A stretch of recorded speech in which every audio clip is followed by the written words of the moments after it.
এদিকে বরানগরে সিপিএম প্রার্থীর সমর্থনে প্রচার করলেন বিমান বসু। বরানগরে সিপিআইএম প্রার্থী সায়নদীপ মিত্রের সমর্থনে বামফ্রন্ট চেয়ারম্যান বিমান বসু এই মুহূর্তে বরানগরের কুটিঘাট থেকে মিছিল করছেন। সিপিআইএম এর যারা কর্মী সমর্থক, বামফ্রন্টের যারা নেতৃত্ব তারা রয়েছেন, ক্যান্ডিডেট রয়েছেন সিপিআইএম এর সায়নদীপ মিত্র এবং বামফ্রন্ট চেয়ারম্যান বিমান বসু রয়েছেন। আপনাকে প্রশ্ন, আপনি সায়নদীপের সমর্থনে এসেছেন, কতটা আশাবাদী? বরানগরে জ্যোতি বসু এককালে এখান থেকে প্রতিদ্বন্দ্বিতা করতেন, এবার আবার সায়নদীপ সিপিআইএম এর লোগোতে এখান থেকে ক্যান্ডিডেট। ব্যাপার হয়েছে বরানগরবাসীর উপলব্ধি করতে পারবেন যে এই বরানগর অতীত দিনে লড়াই সংগ্রামের প্রতিনিধিদের পাঠিয়েছে, আর এখন যিনি প্রার্থী হয়েছেন এবারকার বামফ্রন্ট মনোনীত সিপিআইএম প্রার্থী কমরেড সায়নদীপ মিত্র, তিনি লড়াই সংগ্রামের মধ্যেই যুক্ত আছেন।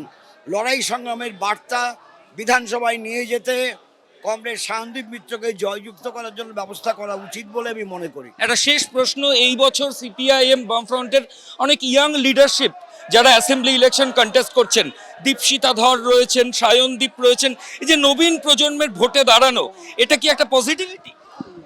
নবীন প্রজন্ম না আসলে রিনিউয়াল হয় না, রিনিউয়াল দরকার। তাই রিনিউয়ালের জন্যই নবীন প্রজন্মকে সবসময় অগ্রাধিকার দিতে হয়। ইমানদার উপস্থিতি আমাদের সবাইকে একটা অন্য শক্তি দেয়, অন্য মেজাজ দেয়, অন্য সাহস দেয়।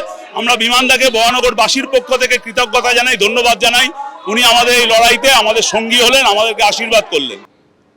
মদন মিত্রের প্রচারে গ্যাস সংকটের প্রতিবাদ, সিলিন্ডারকে বউ সাজিয়ে পালকিতে করে ভোট প্রচার করলেন কামারহাটির তৃণমূল প্রার্থী মদন মিত্র।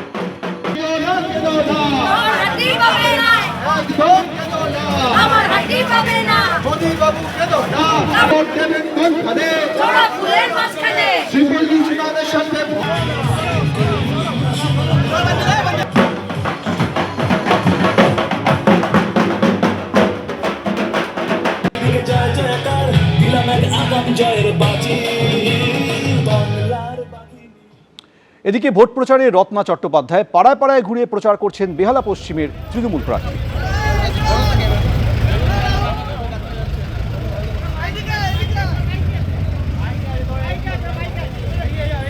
বেহালা পশ্চিম থেকে এবার তৃণমূলের প্রার্থী হয়েছেন রত্না চট্টোপাধ্যায়। ভোটের প্রচারে বেরিয়ে পড়েছেন, পাড়ায় পাড়ায় ঘুরছেন।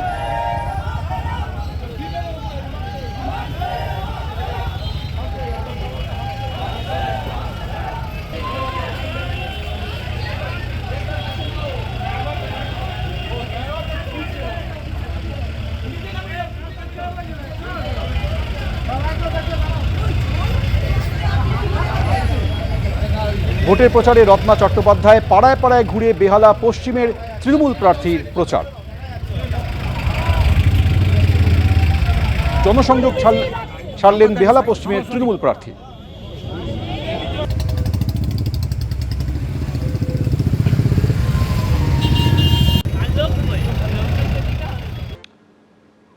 সামনেই ভোট, চলছে প্রচার। এমতো অবস্থায় কি খেয়ে সুস্থ থাকছেন মানিকতলার বিজেপি প্রার্থী তাপস রায়, জানালেন এবিপি আনন্দকে। দীর্ঘদিনের রাজনৈতিক অভিজ্ঞতা, ক্যারিয়ারের কার্যত মধ্যগগনের শিবির বদলেছেন। তৃণমূল ছেড়ে এখন তিনি বিজেপিতে। মানিকতলা কেন্দ্রে এবার সেই অভিজ্ঞ রাজনীতিবিদ তাপস রায়কেই প্রার্থী করেছে বিজেপি, তাও আবার এককালের রাজনৈতিক সতীর্থ সাধন পাণ্ডের কন্যা শ্রেয়া পাণ্ডের বিরুদ্ধে। প্রার্থী তালিকা প্রকাশের পর থেকেই প্রচারে ঝোড়ো ব্যাটিং চালাচ্ছেন মানিকতলার বিজেপি প্রার্থী তাপস রায়। দিনে রাতে চষে ফেলছেন উত্তর কলকাতার অলিগলি। কিন্তু তাপস রায়ের দিনভর এই হেকটিক শিডিউলের পুষ্টিমন্ত্র কি? কিভাবে নিজেকে ফিট রাখছেন? উত্তর ছিমছাম বাঙালি খাবারে। আমি প্রতিদিন যা খাই নির্বাচনের সময় তাই খাই, অন্যথা না। ডাবের জলও আছে, সেটাও খাই। হালকা খাই খুবই, দুবেলায়, তাতে পরিশ্রম করতে সুবিধা হয়। ব্রেকফাস্টে ওটস খান তাপস রায়, দুপুরে সালাড, ভাত, ডাল, উচ্ছে ভাজা অথবা নিমপাতা ভাজা দিয়ে আলু মাখা, মাছ ও দই, ডাবের জল দিয়ে তিনি লাঞ্চ সারেন। চিকেন কিংবা মাটনেও আপত্তি নেই তাপস রায়ের, তবে তা হতে হবে দেশি। আমি মাছ মাংস সবই খাই, তবে সব মাংস তো খাই না। হ্যাঁ, মাছ খেতে ভালোবাসি, সব মাছ খাই না, 7-8 রকমের মাছ খাই। ডিম খাই, মাটন চিকেন খাই, খুব কম খাই, ইদানিং কমিয়ে দিয়েছি। মমতা ব্যানার্জি তো মাছ বন্ধ করে দেবে বিজেপি, মমতা ব্যানার্জি তো বলেন যে বাঙালি অবাঙালি করেন, হিন্দু মুসলমান করেন, কি ব্যাপারটা কি বাঙালি অবাঙালি? সন্ধেবেলাও আরেক প্রশ্ন প্রচার সারতে হয় মানিকতলার বিজেপি প্রার্থীকে। সন্ধেবেলা চা, বিস্কুট, মুড়ি, রাতের খাবারে ছোট দুটো রুটি, ডাল, সবজিতেই ভরসা রাখেন তাপস রায়। বাড়ির খাবারের সঙ্গে সঙ্গে রেস্তোরাঁর খাবারও বেশ পছন্দ করেন তাপস রায়। পছন্দের তালিকায় রয়েছে উত্তরপ্রদেশের খাবার থেকে শুরু করে মুঘল কিংবা চাইনিজ কন্টিনেন্টালও। আপনার কোনো খাবার ক্ষেত্রে রেস্ট্রিকশন আছে নাকি? না, কোনো রেস্ট্রিকশন নেই। রেস্টুরেন্টে খাওয়া বা এরকম কিছু আপনার কি হ্যাবিট আছে? গিয়ে খাওয়ার হ্যাবিটটা আমার নেই বললেই চলে। রেস্টুরেন্ট, হোটেলে খাওয়ার ইচ্ছা হলে আনিয়ে নিই। পুষ্টিবিদেরা বলছেন ভাতে থাকে প্রচুর পরিমাণ কার্বোহাইড্রেট, থাকে প্রোটিন, ভিটামিন ও খনিজ। ডালে থাকে আয়রন, প্রোটিন, ফাইবার, খনিজ এবং কার্বোহাইড্রেটের মতো পুষ্টি উপাদান। সবজিতে থাকে প্রচুর পরিমাণে ভিটামিন ও খনিজ পদার্থ। মাছ মাংসে থাকে প্রচুর পরিমাণে প্রোটিন। মাছ থেকে বাড়তি ভিটামিন এ ও ক্যালসিয়ামও পাওয়া যায়। এই সব পুষ্টিগুণে দিনভর ফিট প্রার্থী। অর্ণব মুখোপাধ্যায়ের রিপোর্ট, এবিপি আনন্দ। বাবা সাধন পাণ্ডের কেন্দ্রে তাকে প্রার্থী করেছে তৃণমূল। এবার পালা নিজেকে প্রমাণ করার, তাই রয়েছে বাড়তি চাপ, চাই বাড়তি পাওয়ার, দিনরাত ছুটে বেড়ানোর শক্তি। মানিকতলার তৃণমূল প্রার্থী শ্রেয়া পাণ্ডের পাতে থাকছে কি? পিওরলি, যেরকম বলে পিওরলি শাকাহারি, পিওরলি নন ভেজিটেরিয়ান।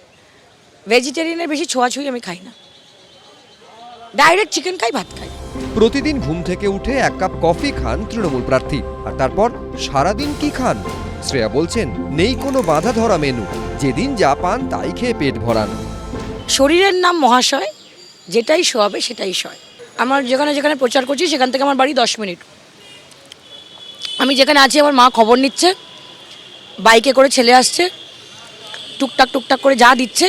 খাবার দিকে তাকাবার আমার এখন সময় নেই। তো বাড়ি থেকে যেখানে পাচ্ছে চিকেন খাচ্ছি, ভাত খাচ্ছি। গাড়িতে প্লেট রাখা আছে, গাড়ি বন্ধ হচ্ছে, আমি সবার সামনে এইভাবেই খেতাম। পছন্দের খাবার চিকেন ভাত হলেও শনিবার দুপুরে প্রার্থীর পাতে ছিল কচুরি আর লস্যি। যেখানে বসে আছি 31 নম্বর ওয়ার্ডে, এখানে সবাই সকালবেলা এই ক্লাব কচুরি আর আলু খায় আর লস্যি খায়। ছোটোবেলা থেকে আমি এটাই খাই এখানে। পুষ্টিবিদরা বলছেন ভাতে থাকে প্রচুর পরিমাণে কার্বোহাইড্রেট, থাকে প্রোটিন, ভিটামিন ও খনিজ। মুরগির মাংসে থাকে প্রোটিন, ভিটামিন ও ক্যালসিয়াম। তা থেকেই দিনভর শক্তি পান শ্রেয়া। সামনেই ভোট, থাকতে হবে চাঙ্গা, তাই বুঝে শুনে পেট পুজো, কারণ চাঙ্গা থাকার সঙ্গে সুস্থ থাকাটাও চ্যালেঞ্জ। অনির্বাণ বিশ্বাস, এবিপি আনন্দ, কলকাতা। এবিপি আনন্দ, এগিয়ে থাকে, এগিয়ে রাখে।